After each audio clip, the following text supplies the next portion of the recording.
Hello everybody, how's it going? Today we talk about dragonriding. Many people already had access to it on the beta, but not everyone is familiar with it yet. Also, many people were a bit overwhelmed with the whole concept. How do I increase my skill? Where do I get the other dragons? How can I change the appearance? Where do I unlock the new things? How do I get the other abilities? And so much more.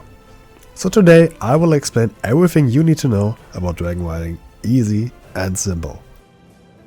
When you start your adventure on the Dragon Isles, first you will need to do some quests about killing proto-drakes, some elementals, you know, usual stuff.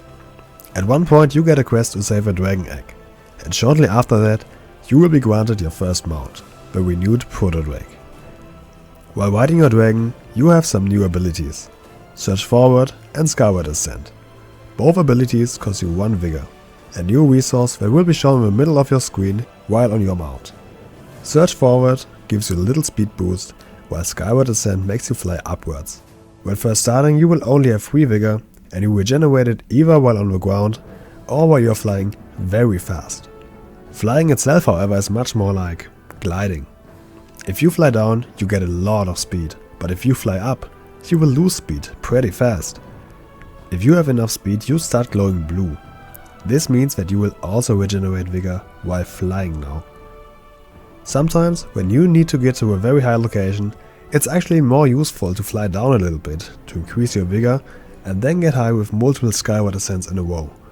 You will first learn the next abilities when you unlock the other dragons. You unlock the Windborne Velocity Drake at the end of the On Our Plains campaign, the Highland Drake in the Azure Span, and the Cliffside Companion in Faldrassus. And after unlocking new dragons, you will also unlock new abilities. For example, the Whirling Surge, a barrel roll ability that costs 3 vigor and gives you a huge speed boost. This ability is good if you want to get to a nearby location fast, but not that good if you want to fly to a destination far away. Then you will also learn the Bronze Time Lock ability that will mark a waypoint on your current position, and for the next 3 minutes you can teleport back to this exact location whenever you want. At some locations on the Dragon Isles you can find gale winds that you can use to get pushed up and get a little speed boost. Those are especially found at steep mountains and waterfalls. Those were all the abilities and passives that you get by default. Now let's take a look at the skill tree and how it works. You have a very straightforward talent tree that will give you a handful of new passive effects for your dragon riding. From increased vigor up to 6 over higher regeneration rates, to cool little effects like the ability to knock enemy players off from their mounts. To unlock these different skills you need dragon glyphs. The dragon glyphs are spread wide across the Dragon Isles, and there are 48 of them in total. You can collect them by simply flying through them.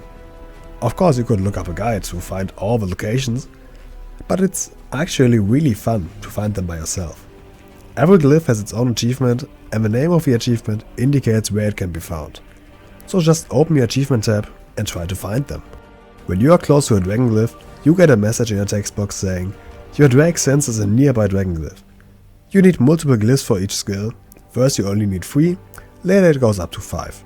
By the way, consider to subscribe to the channel if you find me helpful. We are going straight to the 1000 and I would love to make it before the new year starts. Okay, back to topic. Another really big part of dragon riding is the customization of your dragon. All 4 dragons have a lot of customization options. Different colors, horns, patterns, spikes, tails, snouts, armor colors, eyes, ears, fur, hell, even eyebrows. But most of these customizations first have to be unlocked. You can unlock them with basically everything. Quests, renown, reputation, dungeons, raids, you call it, everything. I could make a list of every single customization and how to get it, but then the video would be about, I don't know, 2 hours long maybe, so I won't do that. But I should mention that there are some very special options to unlock. For example, the gladiator mounts this expansion will probably all be customizations for your dragons. This one is a version of Season 1. Also the final boss of the first raid can unlock this version for your proto-drake. And in the future there will probably be more mounts like this. Another very interesting thing is the option to enable passengers. Where do you do that? What does it mean? You can activate it for example in Skytop Observatory or in Valdrakken, the main hub of Dragonflight. And once enabled, you will probably never disable it at all because it basically means that your group members can join you. as if you were using a sandstone dragon mount, for example. Your body will transform into a whelpling and follow you while you are flying around. Why would you ever turn that off? There are also dragon riding circuits around the Dragon Isles, where you need to complete a race against the timer. You basically fly through these golden wings and follow the path that's shown to you. Completing all of them will grant you some minor rewards, to be precisely these shoulder transmogs, this pet, and the title Isles Racer. In my opinion, that's a lot of work for a little reward, but then again, these little races make a lot of fun, so I think it's half as bad.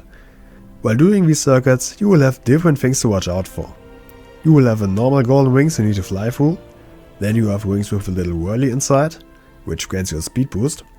These little whirlies can also appear without a wing, and you have these green glowy orbs, which will restore 1 vigor when flying through them. There can also be other obstacles like magma or water from below, which you will have to avoid. Some circuits are going through very tight spots, making it hard to navigate. Consider to zoom completely in to have better coordination in that case. There are also multiplayer races that work similar to the circuits, but so far they don't grant any rewards. I think that's because it would be so easily cheatable when playing with friends. But perhaps some things will change there. We will see.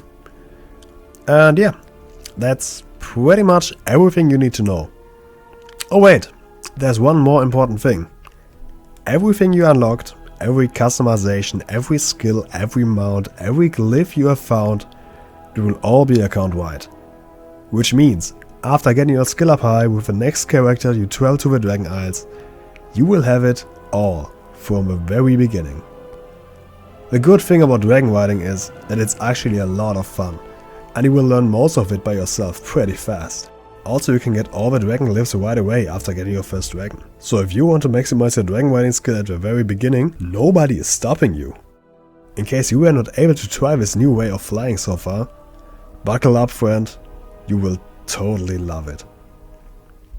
That being said, I hope I could help you, and I hope to see you next time. Until then, see ya!